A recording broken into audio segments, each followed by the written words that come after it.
Parole. Je voulais préciser qu'en ce qui concerne nos PARU, c'est 350 logements qui ont été réhabilités en centre ancien et 1700 propriétaires occupants qui ont bénéficié d'aide. Donc, c'est quand même important. Donc, Nicole, des taux et taxes. Il est proposé donc, au conseil municipal de maintenir les taux d'imposition des taxes de fiscalité locale au même niveau que 2016. Donc ces taux étaient pour la taxe d'habitation de 23,28%, sur le foncier bâti c'était 23,20% et sur le foncier non bâti 92,28%. Donc nous proposons de le maintenir. Donc, voilà. Y a-t-il des oppositions, des abstentions? Merci. Alors, donc à l'absence de M. Mefta. Donc là, il s'agit, nous avons eu un contractuel sur une période de 6 mois, le premier semestre 2016. Cette personne s'est lui proposer un contrat d'avenir à partir du 1er septembre, et cette personne avait 50 heures complémentaires qui lui sont dues, et qui n'ont pas été réglées en temps et en heure, parce qu'on n'avait pas forcément les éléments, et donc il vous est proposé de délibérer pour qu'on puisse régulariser cette situation, c'est-à-dire les 50 heures complémentaires à lui régler au taux de 9,86 €. Oui, j'ai juste une remarque à faire sur, non pas sur le point particulier, mais sur les heures complémentaires. Parce qu'on a eu une réunion de commission il y a, je ne sais plus, un mois ou deux, où vous aviez avancé le fait que vous vouliez moins d'heures complémentaires chez certains agents, pour une raison, entre autres, que les heures complémentaires coûtaient plus cher que les heures normales. Ce qu'il faut, voilà, ça coûte pareil. Une heure complémentaire coûte la même chose qu'une heure normale. Et comme on m'a affirmé, mais c'est pas vrai, mais bien sûr, donc vous vérifierez, Madame Munoz, mais par rapport aux fondamentaux. Et c'est déjà vérifié, mais je vous l'affirme, et je vous l'ai toujours affirmé d'ailleurs. Il faudra nous montrer les documents qui vous permettent de l'affirmer. Voilà. Bien sûr, mais je peux vous donner, et je vous propose au prochain conseil municipal de vous porter des documents de l'ARH entre une heure normale et une heure complémentaire. Bien, y a-t-il, sur ce dossier, y a-t-il des abstentions, des oppositions? Merci. Le dossier suivant est donc la création d'un emploi saisonnier pour le camping de la période donc, de mi-avril, sur 6 mois, avril à septembre. Y a-t-il des commentaires? Juste une question, est-ce que c'est la première année ou chaque année pareil? Pour le camping? Il faut chaque année une délibération spéciale pour ça? À chaque mois, oui. Pour les emplois saisonniers, alors ça ne se faisait peut-être pas, mais bon, on est tenu quand même. Comment? Oui. Normalement, ça apparaît dans le tableau des effectifs. Mais comme il n'y en a pas là, donc on est obligé de délibérer sur cet emploi spécifique de 6 mois de contractuel. Y a-t-il des oppositions, des abstentions? Merci. Ensuite, nous allons passer la parole à M. Rodier. Il va nous parler de site de Bourg-Neuf. Il s'agit en fait de territoire zéro chômage longue durée et comme vous le savez, l'entreprise à but d'emploi a été créée sous une forme SAS, une entreprise, et sous une forme de SIC, donc une société d'intérêt collectif, une société coopérative d'intérêt collectif, ce qui veut dire que, on associe complètement les futurs salariés de l'entreprise aux prises de décision de l'entreprise, et on associe l'ensemble des acteurs économiques qui peuvent être intéressés par le projet, qu'ils soient institutionnels, je pense évidemment à la ville, au conseil départemental, conseil régional, parc Livradois-Forêt, éventuellement la tiers d'Or-Montagne, les acteurs privés de tous ordres. Et en fait, nous sommes en train de constituer le capital pour pouvoir ouvrir à peu près mi-avril. Le capital se composera environ de 40 000 euros. Nous avons organisé une soirée jeudi dernier pour lever des capitaux des fonds privés. Donc nous avons eu quelques promesses, nous attendons d'être sûrs de pouvoir annoncer les chiffres. Je rappelle qu'une des catégories d'associés s'appelle les initiateurs du projet, c'est-à-dire que l'ensemble d'entre vous, s'il le souhaite, peut participer et prendre du capital à hauteur de... une part sociale c'est 100 euros, il peut... Pour un initiateur, c'est 2 parts sociales, donc 200 euros. Donc l'ensemble de ceux qui voudront bien participer sont les bienvenus. Ici, on délibère pour que la ville prenne du capital à hauteur de 15 000 euros, sachant que l'ensemble des collectivités publiques ne peuvent apporter pour capital qu'au maximum 50% de l'ensemble du capital total. Voilà, donc en fait, il est proposé que la ville puisse prendre à hauteur de 15 000 euros du capital, sachant que le parc naturel régional d'Yverdon-la-Forêt prendrait une part symbolique de 1 000 euros. Le conseil départemental s'engagerait à hauteur de 15 000 euros avec des difficultés à l'heure actuelle d'un point de vue juridique, puisque avec la perte de la clause générale de compétence, il n'est pas sûr actuellement que le conseil départemental, ayant perdu la compétence économique, puisse rentrer au capital. On attend que les juristes débattent entre eux et nous fixent une position, sachant que s'il n'y a pas de prise de capital, ça passera sous une autre forme de subvention. Et le conseil régional, qui lui a la compétence développement économique, s'engagerait pour hauteur de 9 000 euros. Là encore, ce n'est encore pas décidé. Voilà. Mais on a peu de chance au vu de ce que le conseil régional nous a dit ce matin. Vous êtes présent. Tu l'as entendu.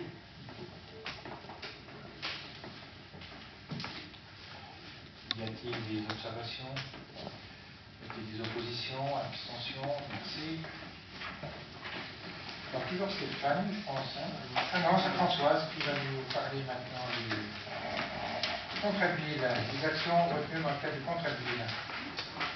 Alors, juste pour un petit rappel, donc le contrat de ville qui concerne les quartiers prioritaires des Molles-Ciseaux et du centre ancien, donc se déroule en 3 piliers. Donc le pilier cohésion sociale, pilier développement économique et emploi, et cadre de vie et renouvellement urbain. Donc cette année, comme l'année précédente, il y a eu un appel à projet qui a été lancé. Et donc le contrat de ville donc, pour cette année est repris donc, sur une participation de 144 600 euros pour la ville de Thiers, dont 33 250 euros au titre de dispositif de réussite éducative.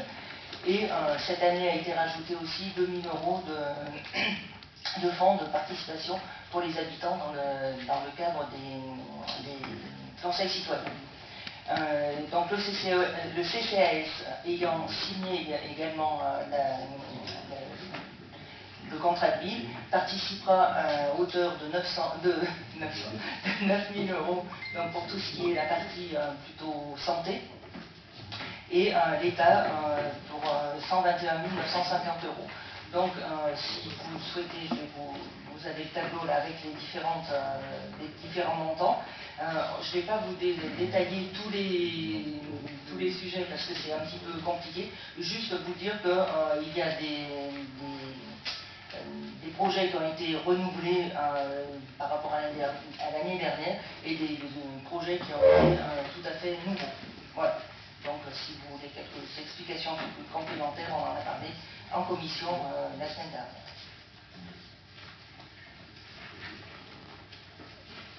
Y a-t-il des observations? Y a-t-il des oppositions? Abstentions? Merci. RASED. Alors c'est toujours moi qui parle du RASED, donc le RASED qui est le réseau d'aide spécialisée aux élèves en difficulté. Donc le RASED, il y a 3 communes qui participent, Thiers, Lezoux et puis Guillaume. Donc l'État, au niveau des écoles, est chargé de la rémunération des personnels et les communes des dépenses de fonctionnement.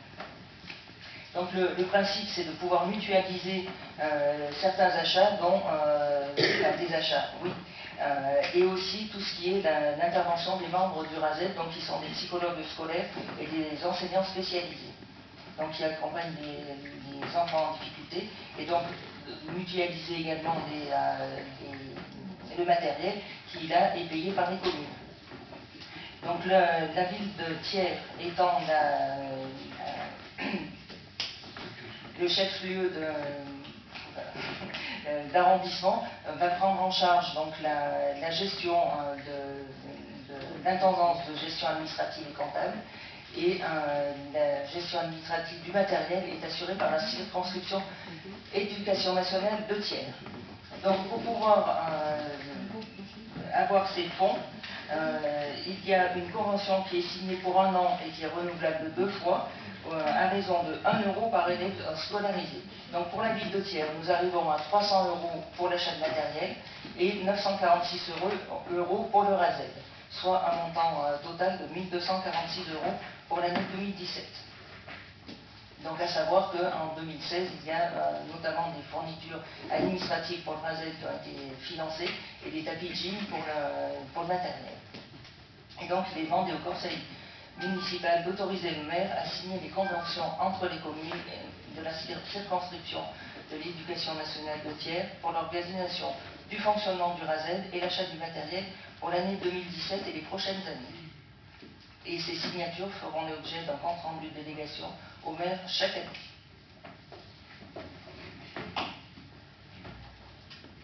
C'est certainement très bien tout ça, mais comment ça va fonctionner pour le bon fonctionnement du matériel, quand le matériel va voyager d'établissement en établissement, qui va avoir la responsabilité à chaque fois pour ce voyage justement de ces matériels?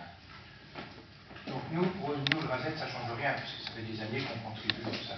Donc c'est la ville de Thiers qui signe une convention avec l'ensemble des communes participantes à l'opération. Alors je ne sais plus, je crois qu'il y en a qu'une qui ne participe pas. Je ne vais pas la dénoncer, parce qu'en plus je ne m'en souviens pas. Je crois qu'elle est du côté de Billon. Ça doit commencer par un R, et ça va finir par un L. Donc je ne dénonce pas. Mais bon. Donc la ville de Thiers supporte l'aspect administratif de cette opération, mais on collecte les fonds. Il y a un comité de pilotage qui est constitué de l'éducation nationale, des personnels et des budgets. Il y a un choix qui est fait avec les enseignants sur le type de matériel à acheter. Ils nous font un bon de commande, on vérifie le bon de commande, et puis c'est la ville de Thiers qui passe commande, parce que c'est nous qui sommes bénéficiaires des crédits que les communes ont. Donc on achète le matériel sur proposition des conseillers pédagogques de l'éducation nationale, et c'est eux qui gèrent la circulation et la gestion de ce matériel. Nous, on ne s'en occupe pas. Il y a un rendu qui sera annuellement, parce que si on rachète le matériel l'année suivante, il faudra qu'on ait un petit compte rendu de l'activité de l'année suivante ou de l'année précédente. Ça, c'est l'éducation, les conseillers pédagogiques de l'éducation nationale qui gèrent cet aspect transport, déplacement, gestion, planning, tout ça. Stockage, et ainsi de suite. C'est pas nous qui le stockons. Je vais avoir une petite explication aussi par rapport à SRASED, c'est professeurs, c'est psychologues. Donc, comme ils sont sur notre secteur, je fais partie d'un conseil d'école où je fais régulièrement, et les instituteurs de notre ville se plaignent qu'ils n'arrivent pas à avoir d'heures de RASED quand ils ont des enfants en difficulté. Donc ils se plaignent qu'il y en a de moins en moins et que les en enlèvent. Donc je vois qu'on les finance, savoir combien ils sont, s'il y en a un sur tout le secteur, ou s'ils sont 10 ou 15. Parce que certains de nos instituteurs, à Thiers, ont du mal à avoir des heures de RASED pour des enfants en difficulté. Alors c'est pas nous qui les attribuons, oui. Ça dépend de l'éducation nationale. Oui, tout à fait, mais donc combien en ils sont? sachant qu'il y en a 4. Il y a, de mémoire, il y a Thiers, il y a Puy-Guillaume, Le Zou et Maringue. Voilà. Donc il y a 4 structures support où il y a justement un accompagnement. Donc après, moi je veux bien me faire l'écho de ça. Ça serait bien de se renseigner, de financer ce genre choses qui sont indispensables. C'est dommage que les élèves n'en aient pas. Non, mais c'est pas. Tu me le dis, moi je vais. Moi, c'est la remontée que j'ai dans voilà. l'école régulièrement. Je vais transmettre et je vais voir auprès de l'inspecteur ce qu'il en est, et je vais lui faire part de ta remarque. Par contre, ce qui serait intéressant, c'est de nous dire dans quel établissement que ça revienne, pour qu'on puisse lui dire, voilà, que sur tel établissement, il y a un souci. Il faut se méfier, il y a des postes ouverts, et des fois, par exemple, il n'y a pas de fonctionnaires qui vont sur le poste. Donc, de mémoire, actuellement, il y a plus de postes ouverts que de fonctionnaires en place. En particulier, par exemple, les psychologues, ils ont des difficultés à en recruter. Donc c'est un peu dommage de financer du matériel pour des postes qui la personne. Donc Si, voilà, il faut peut-être un peu mettre la pression. C'est obligé parce qu'en fait, comme c'est les fonctionnaires qui choisissent, le recteur d'académie n'y peut pas grand-chose, il ne va pas les menacer avec un revolver. Et ensuite, pour les gamins, vous comprenez bien quand vous faites des tests de psycho, si c'est le même test tout le temps, le gamin, il s'améliore considérablement. Donc ils sont obligés de changer les tests, par exemple. Hein, et donc ça implique qu'un certain nombre de matériel se périme. Y a-t-il des oppositions, des abstentions? Merci. Médiathèque. Donc Claude, on va nous faire une présentation. Bonsoir. Donc, comme vous le savez, on a prévu de rénover la médiathèque. La Méritière a lancé un concours restreint de maîtrise d'œuvre.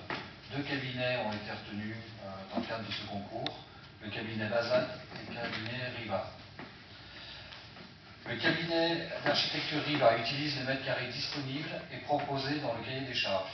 La part de mètres carrés à la construction est équilibrée par rapport à la part de mètres carrés à la réhabilitation et conforme donc à la commande.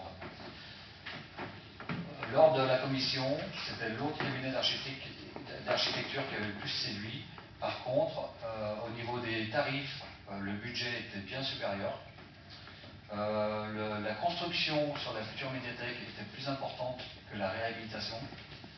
L'école, la partie école n'était pas exploitée. Qu'est-ce que j'ai d'autre? Pour l'eau, c'est à peu près ça. Donc, nous avons décidé de retenir le premier cabinet, c'est-à-dire le cabinet Riva. Donc, je vous demande de bien vouloir. Vous avez des esquisses, quelque chose? Oui. En fait, on limite la construction sur la place. Parce que... On pourra vous envoyer, je ne sais pas si c'est possible, par mail, l'information. Le cabinet Riva était plus conforme au cahier des charges qui avait été élaboré d'un point de vue budgétaire. Et puis l'objectif, c'était le réaménagement et réhabilitation du bâtiment. Ce n'était pas la construction. Donc l'ancien cabinet, le deuxième cabinet qui avait été retenu en priorité par le jury, avait mis l'accent sur une construction en gros à 50%, on reconstruisait. On n'utilisait plus l'école, les bibliothèques, la médiathèque jeunesse, on l'utilisait plus, mais on reconstruisait sur la place. Donc ce n'était pas tout à fait conforme au cahier des charges, même si ça pouvait paraître séduisant. Il y avait cet aspect-là, il y avait l'aspect budgétaire, et puis il y avait aussi l'aspect, moi c'est un peu ça aussi, quand on a reparlé de M. René, il y avait l'intégration paysagère. C'est qu'à un moment donné, on avait un bâtiment qui nous coupait la vue sur la vallée, sur les Velins, sur Jacquemart, et ainsi de suite. Il y avait une intégration qui était quand même, même si ça paraissait évident, qui était quand même un peu violente. Et donc c'est pour ça qu'en réétudiant, en reprenant le cahier des charges, on a retenu le cabinet privé. Mais là, il y a quand même un bâtiment qui est prévu. Oui, l'espace d'accueil qui était prévu, voilà, qui est beaucoup moins important. Mais qui est alors sur leur place, qui est, comment dire, en bout de l'immeuble, quoi. Oui, pas sur le... Qui déborde de domaine. Sur le petit, je ne sais pas comment on appelle d'ailleurs ce petit bâtiment. L'ancien qui est face à Dieu, qui est construit par la suite. C'est l'ancienne Fila, oui. Donc c'est sur cet aspect-là qu'il y a une avancée. Mais on voit ce qui monte là jusqu'au deuxième étage. C'est ascenseur, c'est l'accessibilité. D'accord. Et on devine quelque chose en dessous, non? C'est l'accueil. Non, vous avez... Il y a un espace d'accueil. On dirait qu'il y a un plan Il y a un espace vitré avec une salle. avec une salle qui nous permet, c'est ce qu'on appelle l'espace d'accueil, qui nous permettra d'accueillir du public qui souhaite venir boire un café, lire le journal, lire un livre, être tranquille, voilà. C'est un espace d'accueil. Qui est une nouvelle salle. Qui est une construction, voilà. Complètement. Oui. Mais au fond. Sur le fond de la place, en complément du grand bâtiment là, qui servira d'ascenseur d'accessibilité sur les étages supérieurs. est complètement vitré et le projet basal, vous aviez une construction jusqu'à l'horloge. Ce qui fait que ça se trouvait complètement à vue. Le projet était sympathique, hein, très moderne, il y avait un équilibre entre le moderne et le rénové. Très séduisant, mais à un moment donné, il faut mettre les chiffres et puis il faut aller au-delà, il faut aller sur place. Il y a l'ABF qui sont mois à dire. Exactement. Parce que le bâtiment il est protégé. Oui. Mais les deux, en fait, c'est pour les deux cabinets, c'est possible. On pourra vous faire passer, je ne sais pas si M. Lacal est conservé. Oui, non, j'ai les documents. Mais on pourra vous refaire passer. Mais par mail.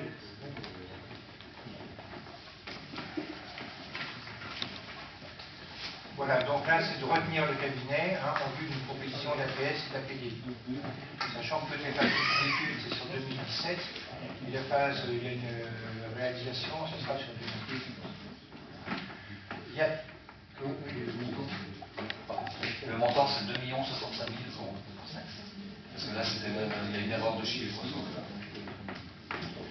Voilà, y a-t-il des oppositions, des abstentions? 8 abstentions. Merci. Alors, nous allons passer, c'est à moi. Donc là, formation BAFA, c'est le renouvellement, c'est le dispositif qui existe depuis des années. Le dispositif nous permet d'accompagner des jeunes qui souhaitent suivre une formation BAFA. Donc c'est le renouvellement de ce qui était proposé l'année précédente et l'année précédente aussi. Il y a des oppositions, des abstentions. Merci. Un effet sur donc, les attributions de subventions aux associations et les conventions. Les conventions, alors, je vais juste préciser avant, les conventions, vous verrez, on en a un peu plus que d'habitude. Donc on a souhaité quand même conventionner avec les associations qui touchent, enfin, qui bénéficient d'un financement, on va dire, conséquent de la collectivité, de ne pas l'intégrer, de ne pas les intégrer dans des attributions de subventions, on va dire, classiques, mais qui est une convention dans laquelle nous préciserons aussi qu'il y a l'aspect budgétaire et aussi tout l'aspect logistique que la commune peut apporter, que ce soit frais de matériel, frais de salle, de locaux, et ainsi de suite, les terrains. Donc que ça soit bien prévu dans le cadre de la convention. Alors, subventions aux associations. Dans le cadre des actions qu'elles mènent pour le développement des activités culturelles, sportives, éducatives, économiques ou sociales, la ville de Thiers propose d'accorder à 81 associations œuvrant en ce domaine et ayant déposé une demande des subventions pour un montant de 71 900 euros. Voilà. Après, donc, comme M. le maire vous l'a dit, donc, il y a deux types de conventions, les conventions de partenariat et les conventions d'objectifs. Donc les associations qui ont une convention de partenariat, donc il y a l'ASADOP Forez, l'intégration du rallye national des Monts-d'Hommes dans la Coupe de France des rallyes et l'obtention d'une manche au départ de Thiers font de cette épreuve sportive un événement important pour la ville de Thiers.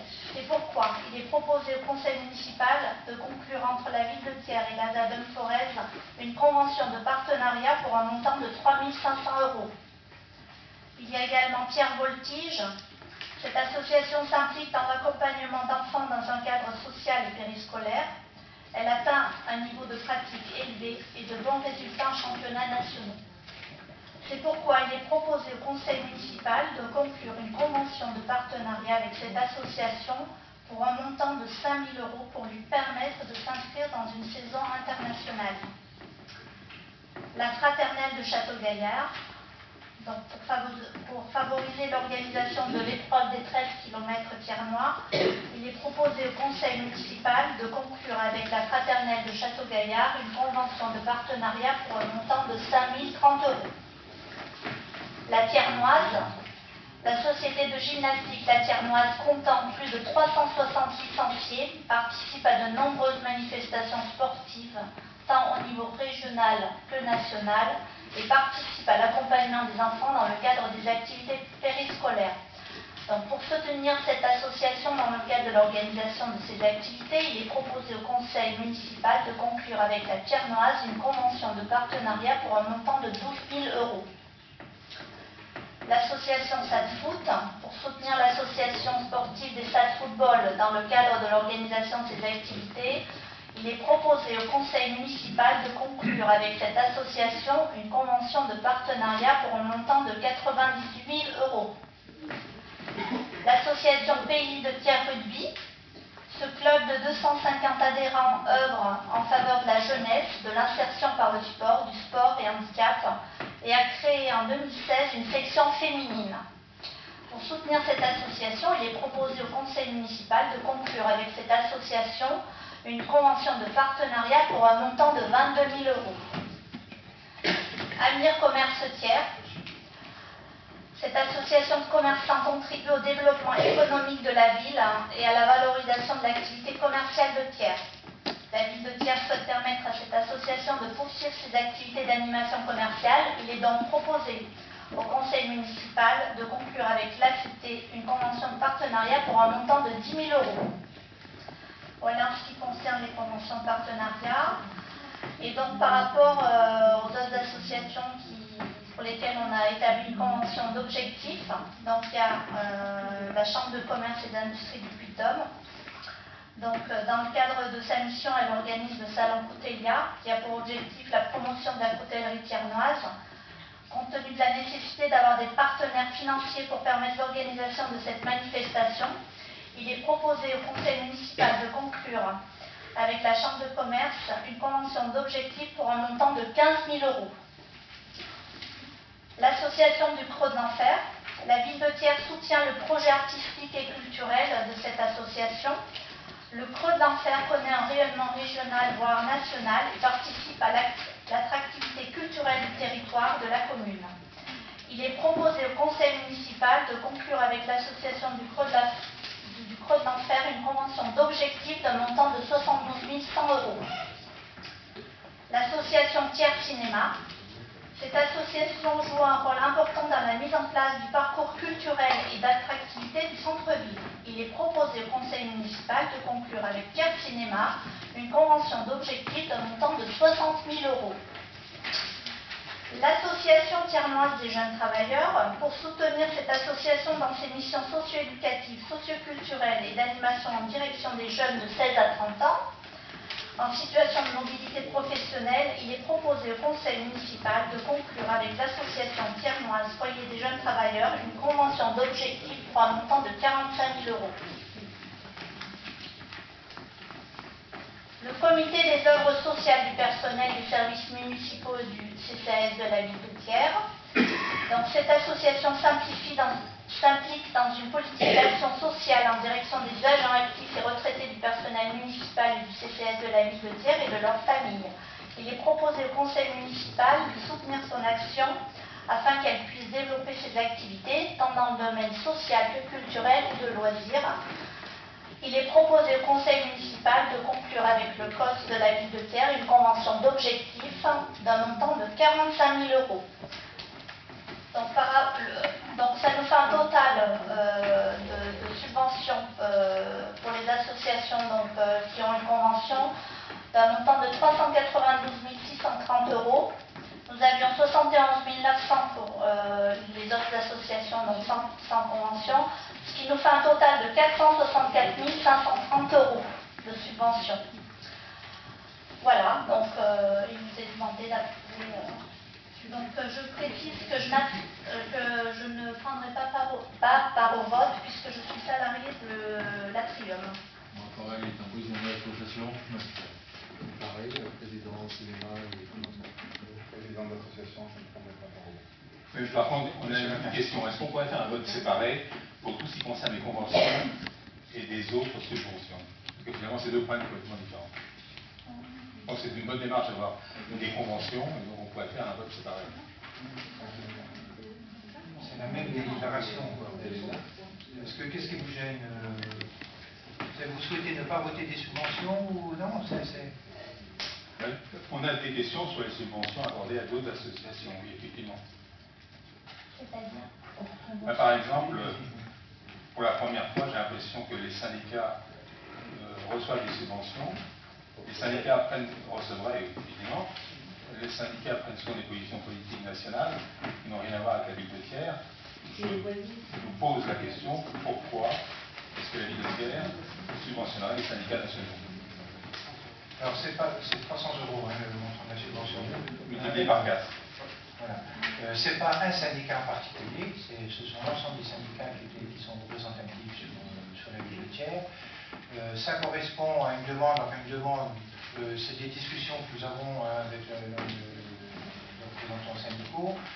Ils ont des charges liées aux locaux, aux bâtiments, ils sont à la bourse du travail, et ainsi de suite. Ils sont tenus de nous rendre compte de l'usage, c'est la loi, de nous rendre compte de l'usage de ces crédits, c'est-à-dire que l'an prochain, ils seront tenus de nous expliquer, de nous dire ce qu'ils ont fait des 300 € qu'on leur a attribués. C'est pas fait pour prendre en charge ou pour reverser à un organisme national, c'est fait pour la gestion du syndicat local. Mais vous dites qu'ils ont des frais, ils ne payent pas de loyer là-bas à la maison. Non, c'est pas le loyer, c'est qu'ils ont des charges du picopieur, photocopie, téléphone, des choses comme ça, comme d'autres associations. Donc, comme il y avait une demande, Madame Ben. Il y a des tas d'associations qui ne demandent rien. Non, mais j'en connais. Là, il y en a même à qui vous avez supprimé la subvention. Non. Il n'y a pas eu d'augmentation des subventions. Je parle que de mémoire au niveau des conventions. Il n'y a que le réduction qui a peut-être obtenu 1 000 €, 2 000 € supplémentaires. Nous sommes restés sur la même enveloppe budgétaire. Toutes les associations qui ont déposé un dossier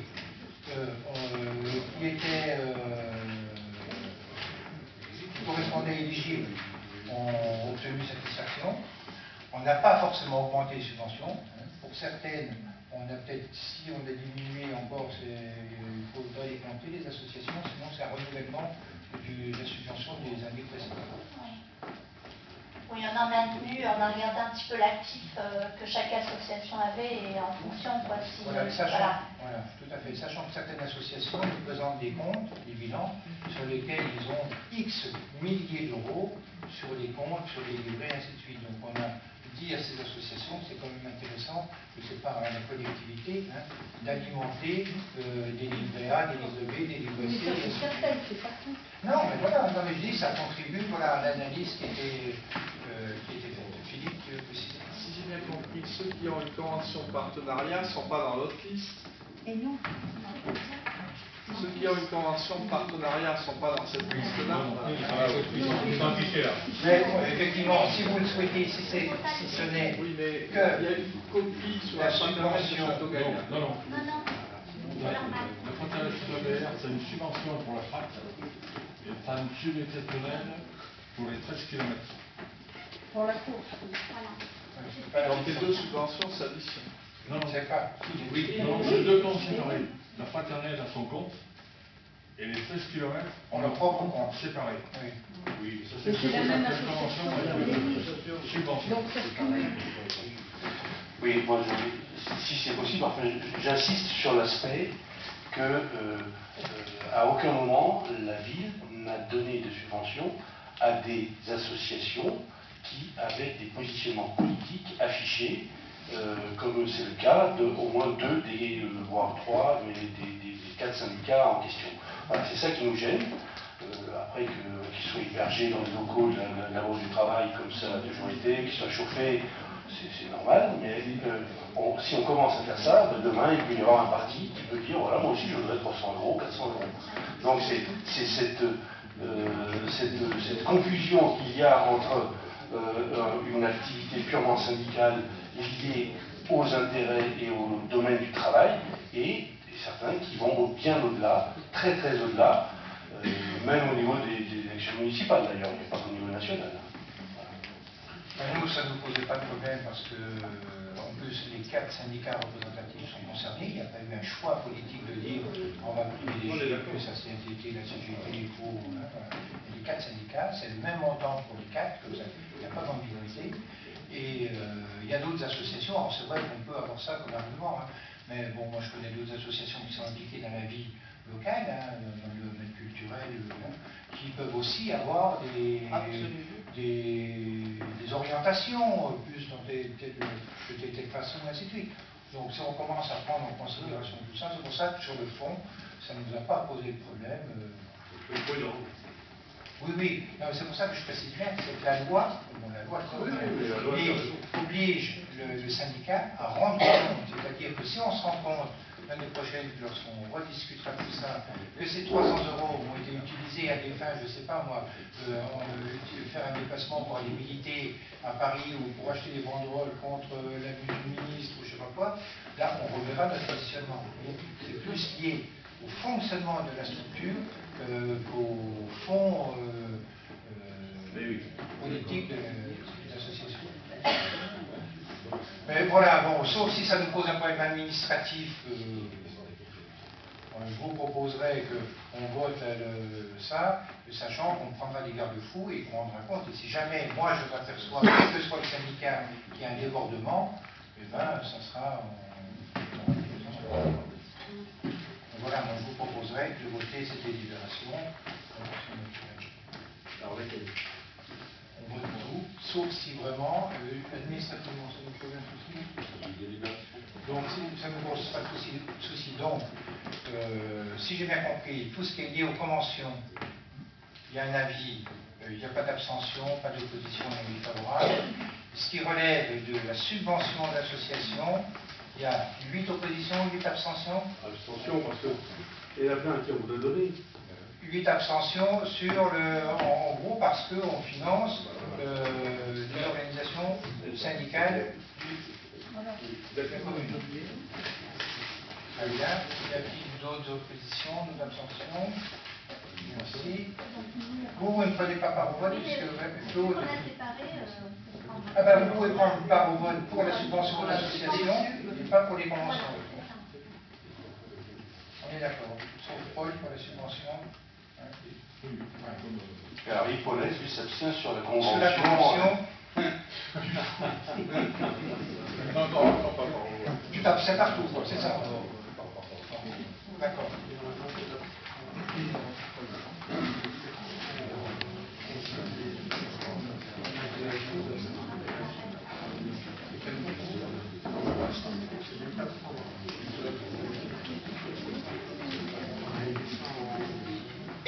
Alors, on me souffle, Stéphane me souffle un peu d'oreille, c'est que normalement, les personnes qui ne prennent pas part au vote devraient sortir pour ne pas prendre. Voilà.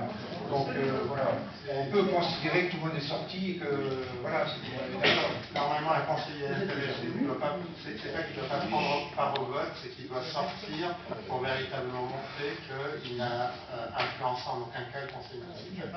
Alors, après c'est être juridiquement très précis, mais voilà. C'est pas, moi je m'en contrefiche, mais c'est pour protéger plus exactement les conseillers qui restent là. Oui,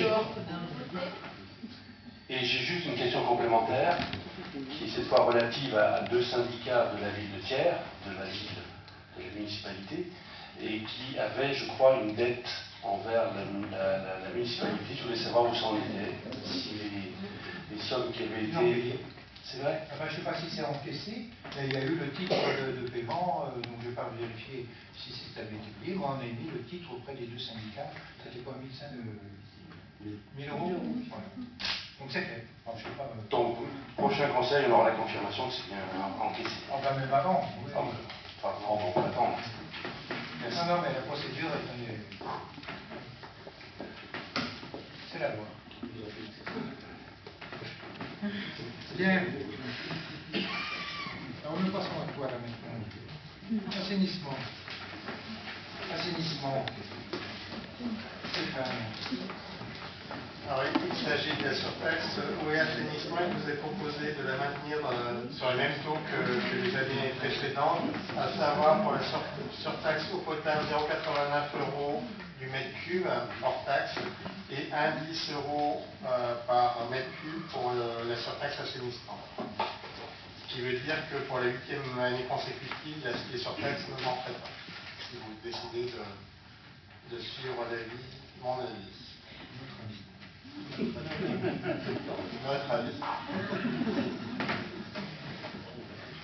Y a-t-il des oppositions, des abstentions? Merci. Toujours Stéphane. Alors, il s'agit d'une convention pour un groupement de commandes avec le SIEC 63. Je vous ai présenté au dernier conseil municipal le compte-rendu du SIEC 63 sur l'année 2016. En fait, la loi NOM donc, oblige à une libéralisation de l'électricité en France à partir justement de l'année 2016, 1er janvier 2016. Et il y avait eu une convention qui avait été signée avec le SIEC pour 3 ans entre 2015 et 2017. Et il vous est proposé de conventionner pour 6 ans à partir de 2017 jusqu'à 2022 pour passer un marché de commande. Des observations? Oui, il y avait juste une question, c'était de savoir si on a pu quantifier les économies liées à ce groupement, on va dire. Parce que c'est souvent c'est une belle intention qui est annoncée. On se dit que tiens, on y va. Je sais qu'on a fait beaucoup d'économies au niveau de l'électricité. Oui, lié spécifiquement à ça, quoi, parce qu'il y en a eu d'autres par rapport à des contrats ou des choses comme ça. Oui, on a eu 91 000 € de diminution d'électricité. Oui, mais entre c'est pas ma question. 2015 et 2018. C'est quand même conséquent. Oui, mais on pourrait, je ne sais pas si on peut le retrouver, je ne sais pas. Moi j'ai essayé de le faire retrouver. Pour l'instant, je n'ai pas de réponse de service parce que je cherchais un prix au kilowattheure. Au kilowattheure. Et je n'ai pas de réponse à ce C'est un travail assez colossal, j'imagine. Bah, oui, mais je dirais que il n'y a pas que ça. Il y a d'autres propositions qui sont faites d'ailleurs à des privés, hein, de se regrouper des fois sur des bases de groupement pour pouvoir négocier mieux. Je ne sais pas si ça marche. Disons qu'on avait eu une réunion, je l'avais déjà dit, au CIEG, sur les compteurs, qu'il fallait mettre des compteurs adaptés aux consommations. Donc, mais ça a changé les choses. Oui, mais c'est pas le siège, ça. Oui, c'est pas le siège. C'était une réunion avec le STEG. Et en fait, ça pouvait changer les choses au niveau de la facturation d'électricité. En fait, c'est vrai qu'on a eu 91 000 € de baisse d'électricité, c'est pas négligeable. C'est en partie à cause de ça. Il n'y a pas que ça, mais c'est... Enfin, peut-être, mais ça serait intéressant juste de savoir si vous pouvez obtenir l'information. On n'a pas la finesse de cette analyse au jour d'aujourd'hui. Le siècle doit le donner peut-être. Le siècle le donnera peut-être. Il faut nous le communiquer. Alors, en fait, lorsque je vous ai présenté le compte-rendu de l'année 2015, n'était pas une année de libéralisation du marché de l'électricité. Donc, en fait, c'était une année blanche, on va dire. Et véritablement, c'est l'année 2016 qui compte, c'est-à-dire l'année qui vient de se terminer maintenant. Donc, c'est pour ça que je pense qu'on n'a pas encore le chiffre.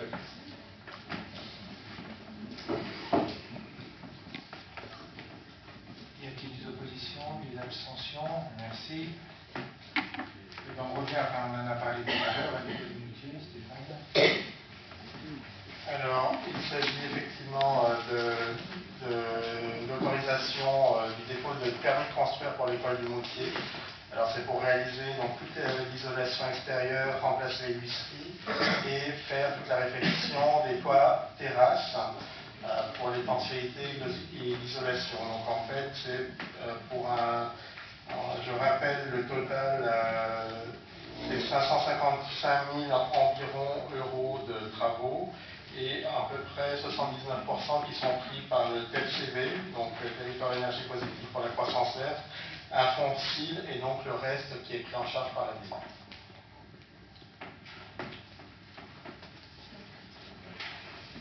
Y a-t-il des abstentions, des oppositions? Merci.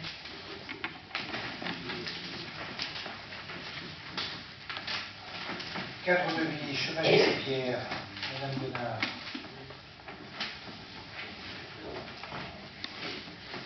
Le chemin de ces pierres a fait l'objet d'un élargissement et d'un retraitement au niveau de sa cour avec le chemin des Feuilles. L'acquisition d'une parcelle de 98 mètres carrés près de M. de Jage est donc nécessaire pour régulariser la situation foncière. La transaction se fait sur la base de 10 euros le mètre carré. Il demande au conseil municipal d'autoriser M. le maire à signer l'acte de vente d'une parcelle de 98 mètres carrés au prix de 980 euros.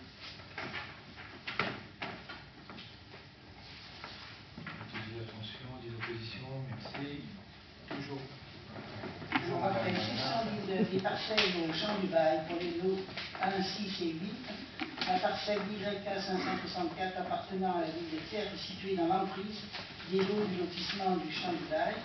Il faut donc céder les parties de cette parcelle aux acquéreurs des lots 1, 6 et 8 selon le plan de division des lots établi par géomètre. Il est demandé au conseil municipal d'autoriser Monsieur le maire a signé les actes de vente de ces parcelles au prix de 30 euros le mètre carré, qui est le prix d'ailleurs de la parcelle entière. C'est où François? C'est laquelle? C'est des petits bouts sur le dessus. Là au fond, en pointillé. Je ne sais pas si on voit bien. C'est vraiment ces petits bouts qui. On se demande d'ailleurs. C'est pour régulariser la situation. Merci des oppositions, abstentions. Merci. Après l'abattement de 30% de la taxe foncière sur les propriétés bâties pour les logements sociaux situés dans les quartiers prioritaires, la loi de finances pour 2015 maintient de 2016 à 2020 l'abattement de 30% de la TFPB pour les logements situés dans les nouveaux quartiers prioritaires de la ville de Thiers. La loi de finances rectificative de 2016 renforce les conditions nécessaires pour bénéficier d'abattement de 30% et s'applique à compter des impositions établies au titre de 2017.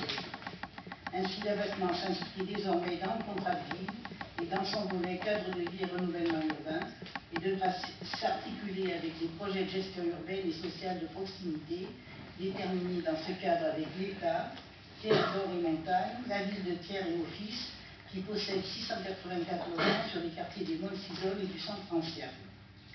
L'avenant numéro 1 à la Convention doit être signé avant le 31 mars 2017, qui fixe le programme d'action, les modalités de suivi annuelles par quartier pour l'entretien, la gestion du parc, ayant pour but d'améliorer la qualité du service rendu aux locataires. Le Conseil propose que les moyens financiers supplémentaires soient dédiés à l'amélioration du cadre de vie, tout en poursuivant l'objectif d'une diminution de la charge logement de ses habitants. Alors, il est demandé au conseil municipal d'autoriser le maire à signer l'avenant numéro 1 à la convention d'utilisation de l'abattement de 30% de la taxe foncière sur les propriétés bâties dans les quartiers prioritaires de la ville de Thiers. Donc, dans un premier temps, il y a eu en 2016, donc, il y a déjà eu un abattement. Maintenant, donc, l'avenant porte sur les années 2017 et 2018. Cette convention. Donc il y a eu un bilan qui a été fait en 2016. Il a porté sur le renforcement de la présence sur le terrain de 4 gardiens, dont 2 qui sont hébergés sur site, au Molles-Cisoles, formation du personnel de proximité, entretien et enlèvement des tailles, graffiti, réparation suite à du vandalisme, l'enlèvement des encombrants, le soutien aux actions du bien vivre ensemble et l'amélioration dans le cadre de vie, éclairage, surcoût, remise en état des logements. Et pour la convention, donc centre-ville, il y a eu renforcement de la présence sur le terrain, gardien multisite est basé sur la résidence Petit Tevier, il est logé, il a en charge les 18 adresses en centre-ville, il y a eu la gestion des déchets, l'animation suivie l'animation avec la mise à disposition d'un local type maison de quartier à Pérogy. Voilà ce qui a été fait sur les 2 quartiers prioritaires en 2016. Et en 2017, et 2018, donc,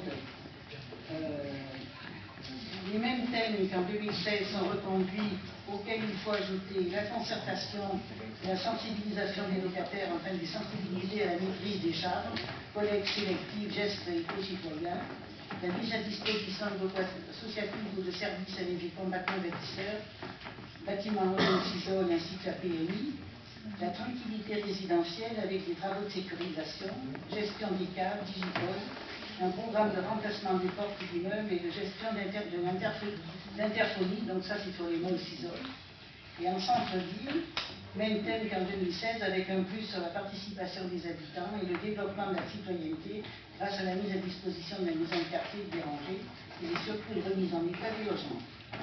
Les actions de 2017 seront reconduites en 2018. L'action de tranquillité résidentielle porte plus contrôle d'accès est répartie à 50% sur 2017 et 2018. Voilà. J'avais juste une question un peu technique, mais cet abattement, donc ce sont les propriétaires des logements qui en sont exemptés, c'est ça? Ah non, c'est la part. Pardon. Indirectement, oui, c'est office, mais indirectement. C'est office. Non, mais le locataire ne paye pas le foncier. C'est office.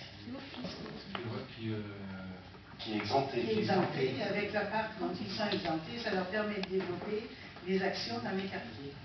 Oui, c'est ce qu'on avait signé l'an dernier, et c'est l'amendement qui est en prolongation de la convention. D'accord. Et ce qui est exempté, est-ce qu'il y a une compensation de l'État pour la ville ou pas? Non. Dans le débat, on peut exempter et puis on peut être compensé. Là, non. C'est pour ça qu'il faut être très vigilant sur ce qu'ils font pour voir si effectivement les thèmes et les actions qui sont développées sur les quartiers correspondent bien à l'abattement de l'obligation. Et est-ce qu'on en a chiffré la valeur de ces 30%? Oui, donc en 2016, l'abattement porte sur 69 700 € pour les modes ciseaux où il y a 405 logements et 40 157 € pour le centre-ville pour 279 logements. Donc ça fait un peu plus de 100 000, quoi. Oui. Qui sont un manque à gagner pour la collectivité. 405 700 logements et 279 en centre-ville, donc ça fait 684 logements. D'accord, c'est ça, c'est 100 000 €, 110 000 € en gros. Oui, voilà. Le manque à gagner direct, Oui. de recettes fiscales pour la ville, c'est ça? Tout à fait. Non, c'est pas tout pour la ville. Si. Ah oui, ça fait quand même.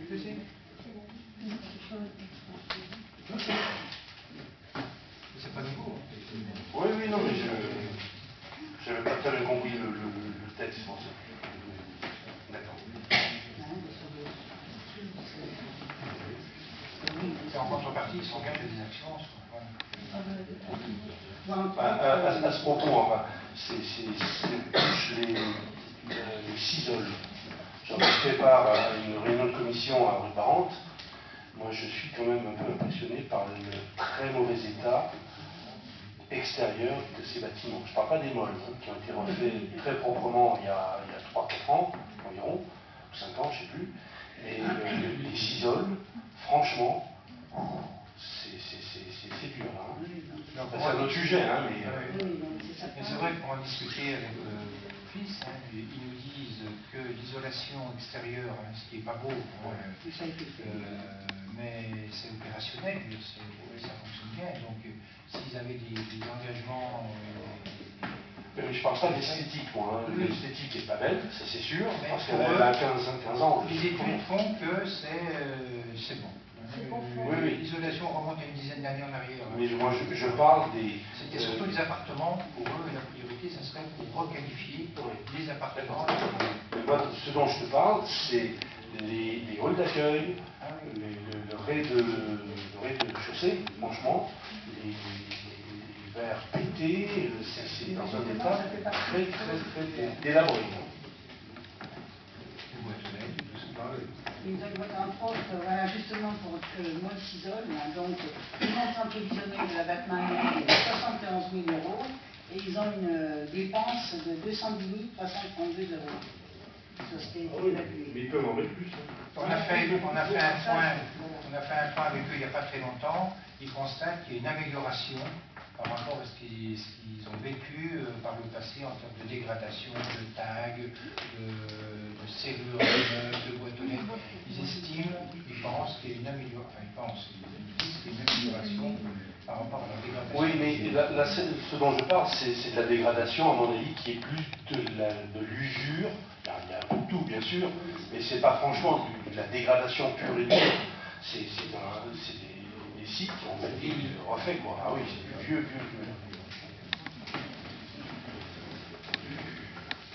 Il y a des autres d'opposition, des abstentions. Merci. L'avenant numéro 2, la convention de mandat Auvergne-Habitat pour l'îlot du Mât. L'opération de l'îlot Alexandre Dumas fait l'objet d'une convention signée avec Auvergne-Habitat. Il convient de signer l'avenant numéro 2 à la convention, passée donc entre Auvergne-Habitat et la ville de Thiers, concernant des travaux supplémentaires d'aménagement des cellules commerciales en rez-de-chaussée des 3 immeubles 15, 14 et 16 de Alexandre Dumas. Ces travaux complémentaires pour un montant de 25 588,90 € correspondent à la pose de compteurs d'eau spécifiques, le raccordement en eau froide, l'équipement électrique, la mise en place de radiateurs électriques, l'installation d'hydraulique, les honoraires de maîtrise d'œuvre pour les travaux d'électricité et de plomberie. Le montant réel des travaux pour le compte de la ville de Thiers passe ainsi de 883 608 € à 909 169 €. Il est demandé d'autoriser le maire à signer cet amendement numéro 2 à la convention de mandat. Les cellules commerciales avaient besoin de travaux complémentaires puisque ça n'a pas été prévu au départ.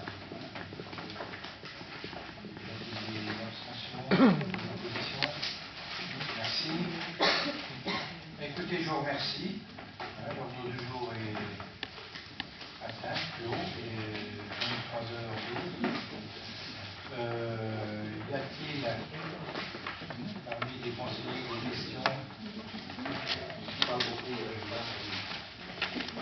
Le conseil est en clos, y a-t-il des questions?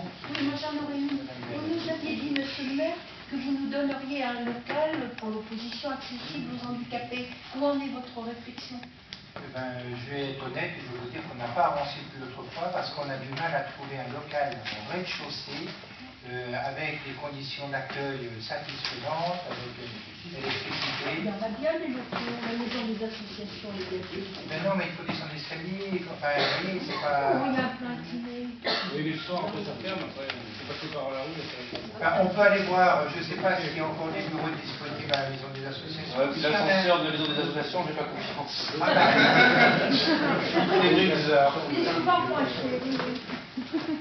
Voilà, donc voilà, si on prend tous les paramètres, ça paraît simple, hein, mais c'est assez compliqué de trouver un quartier. Mais on peut regarder, hein, on peut aller voir la maison des associations, je ne sais pas s'il y a un bâtiment. Mais